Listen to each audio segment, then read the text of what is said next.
Pope Francis, who touched down at Baghdad International Airport this Friday for the first ever papal visit to the country. The trip carries the motto, "We are all brothers." The head of the Catholic Church will hold meetings with bishops, priests and other religious figures of both the Christian and Muslim faiths. One of the most significant meetings will be with Grand Ayatollah Ali al-Sistani.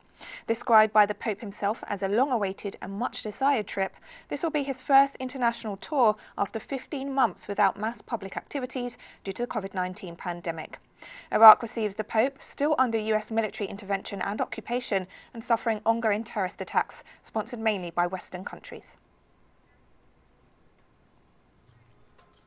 And at Baghdad International Airport, the Pope was welcomed by Prime Minister Mustafa al-Kadhimi. Both later held a meeting at the VIP lounge of the airport. Pope Francis was later welcomed by Iraqi President Barham Saleh upon his arrival at the presidential palace, where the two held talks. Later, Pope Francis met with different authorities, civil society representatives and diplomats in the hall of the presidential palace, where he and the president offered speeches.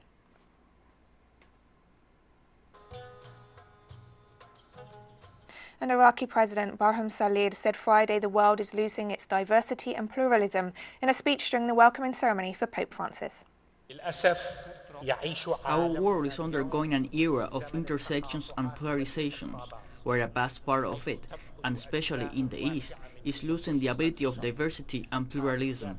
This path is fed by terrorism, provoking violence, hate speech and conducting atrocities under pretext that is not linked to any of the heavenly divine messages, and this imposes a threat to our future. Therefore, it is a must to continue our work to counter the extremist ideology and uproot terrorism, and to be victorious to the concept of coexistence and diversity which our countries are abounded with. And Pope Francis called for an end to extremism and violence in his opening address Friday on the first ever papal visit to Iraq. Over the past several decades, Iraq has suffered the disastrous effects of wars, the scourge of terrorism, and sectarian conflicts often grounded in a fundamentalism incapable of accepting the peaceful coexistence of different ethnic and religious groups, different ideas and cultures. All this has brought in its wake death, destruction and ruin. Religion, by its very nature, must be at the service of peace and fraternity. The name of God cannot be used to justify acts of murder, exile, terrorism and oppression. Following the schedule on day one of his historic visit to Iraq, the Pope met with bishops, priests, seminarians and catechists at the Syriac Catholic Church of Our Lady of Salvation in Baghdad. In 2010, gunmen from the Islamic State killed more than 50 worshippers during Sunday Mass at the site. The Pope honoured the victims of the terrible attack. So far, the Pope has used his visit to issue a plea for tolerance and fraternity among Christians and Muslims.